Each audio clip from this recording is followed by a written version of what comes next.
I've been doing some flexibility stuff for years now, but I found that I don't need to do as much as I was to be able to get into those ranges of motion or even maintain those ranges of motion. And the reason why I'm asking you this is because one thing that I've heard quite a few, again, fitness professionals, strength coaches say is like, yeah, you know, if you stretch that, the adaptations that you get from that session will only stay with you for maybe that session or a few days, and you'll revert back to normal. That doesn't seem to be how it is in practice. So what do you think they're trying to communicate that may be correct and that may be actually incorrect? Yeah, so somebody who's like, let's say a power lifter, somebody who's really wound up tight and their nervous system is like on 11 because they're just they need that stiffness to like be like to do what they're doing.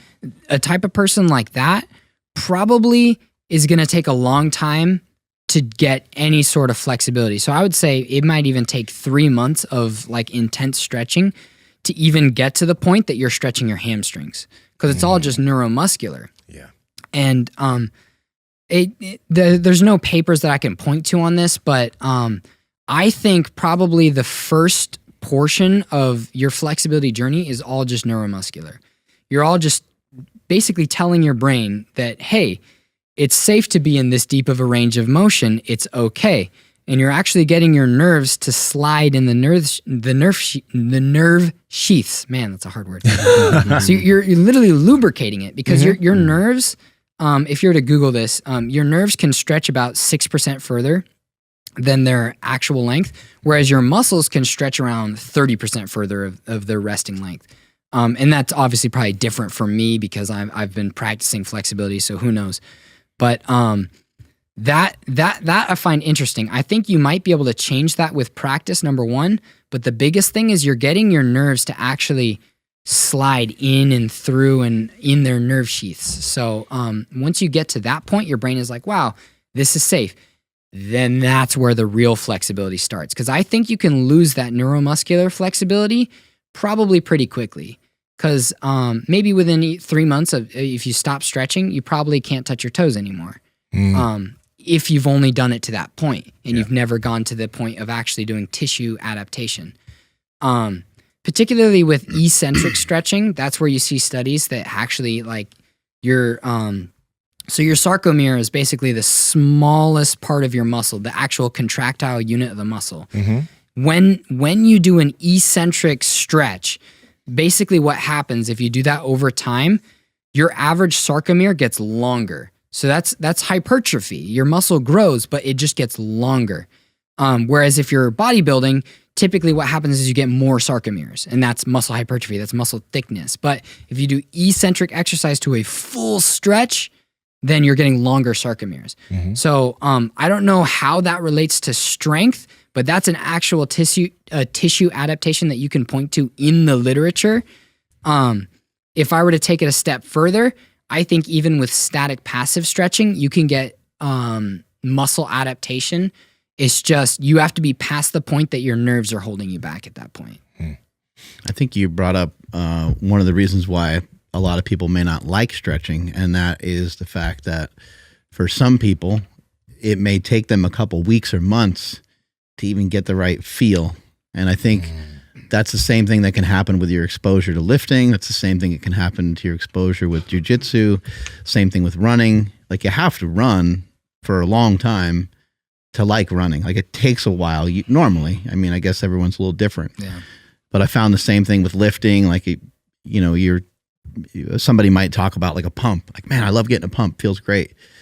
And then somebody who maybe has already been lifting for a year, maybe even 2 years, maybe they never even really, they don't understand what everyone's talking about when they hear about a pump. So I think that's been my experience sometimes with stretching. I'll try something and I'm like, I know that that's supposed to stretch this, but I don't feel that. I feel these other muscles because I haven't done it long enough, explored it long enough. And then on the other side of all this is, I think the worst thing you can do with mobility and flexibility is just to try to compare yourself to anybody else. Yeah. Power Project family, how's it going? Now, we talk all about strength on this channel, but strength starts from the feet. That's why we've partnered with Vivo Barefoot shoes for over a year now. Now, Vivo Barefoot, unlike most shoes, number one, they look great, but number two, they're flexible. They're zero drop and they have a wide toe box. If you wear these shoes over time, your feet will get stronger. Now, if you guys want to get some of these shoes, head to vivobarefoot.com/powerproject. Use code POWERVIVO20 at checkout to save 20% off your entire order. Enjoy this clip. And it's just a matter of like where you're at right now. So you may not feel mobile or flexible, but mobile or flexible compared to who, and mobile and flexible for what? Yeah. You're obviously mobile and flexible enough to do the stuff you currently do. So that's not bad. Yeah. Can you expand upon that a little bit and not worry about someone else that's doing a split? You're not ready for that yet. Yeah. Yeah. I think it's all about like how much, like I've heard you guys talk about this, how much of a stimulus you're giving your body, because you have to give yourself a stimulus for your body to adapt. And for stretching, a lot of people go, put your arm across your chest, hold it for 10 seconds, 10, 9. That's not going to do anything. You need to stretch for at least 30 seconds, 10 sets a week. That's what the literature says. Huberman, he cited that study where 5 minutes is the minimum. And if you do it for 5 minutes a week, spread throughout the week, your body is forced to adapt. It's forced to gain some range of motion. And a lot of people, when they do stretching, they do it after every single workout, and they do it religiously, and they stretch like a lot. And they're just not going to make flexibility gains because they're only stretching 3 days a week, and they're getting 3 minutes of stretching a week. I don't even think people view it that way. I don't even think they view that there should be gains. I think they just, I see runners all the time. They're like bend down to try to touch their toes, and then they pull on their foot, and they do this guy with the arm, and I just go like and run because I'm like I don't think there's any progression in that. Yeah, well, there's also studies that show that stiffness helps your running economy, which means if you are stiffer, you literally run more effectively because you're basically just bounding with your fascia at that point. It takes no muscle strength whatsoever. So for somebody like me, I don't know what that means.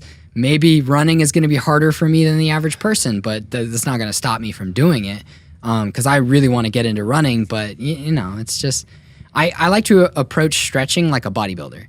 So a bodybuilder, they're going to program their sets. They're going to do 10 sets of bicep curls a week, and they're going to do it to failure. And I'm going to do it on my Monday and Wednesday, 5 sets on those 2 days.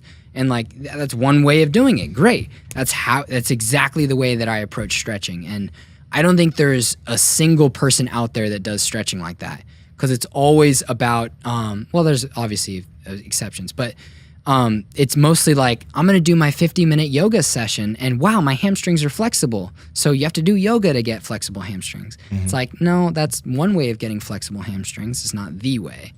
So yoga is really interesting too, because studies on yoga, studies on stretching, but yoga in particular, like each person is going through a totally different experience, even though they might be led through the exact same workout, and that's what makes the studies so hard. Yeah. When you go to stretch your hamstring, it's got to be different than me. It's got to be different than everybody else here at the table. Yeah. It's a little different for each one of us due to our height, due to the way the hip inserts, due to the way our muscles are, due to your history, due to how often you mess around with your mobility and flexibility, right? And it gets even more complicated because there's different types of yoga. There's like vinyasa yoga. I don't even know what that is, but there's so many different types of yoga. And there's different types of Pilates. There's different types of all these different movement modalities. And like, again, we're talking about like how the literature with stretching and flexibility is so bad because yoga is pretty much synonymous with stretching. So like a person who practices yoga for 10 years, which is stretching, does well and with their flexibility. And it's like, okay, you told us a lot. Thanks. So yeah, it's weird. Yeah. But, a cool thing too is, when you're doing, for example, you showed us it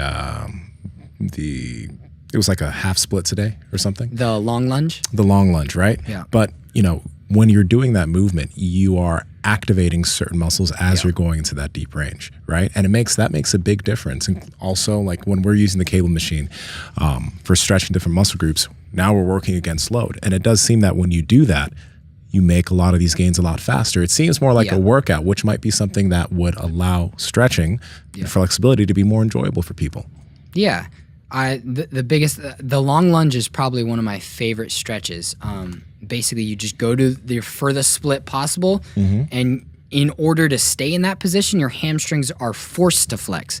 Your hip flexors are forced to flex so you don't fall over. Yeah. So, and especially when you have to balance, there's stabilization going on. There's a million different things going on. And there's strength being built there. Exactly. I'm joking. Guys, like, comment, subscribe, and head to the Power Project Discord, all right? I know you enjoyed the video. Speak to y'all soon.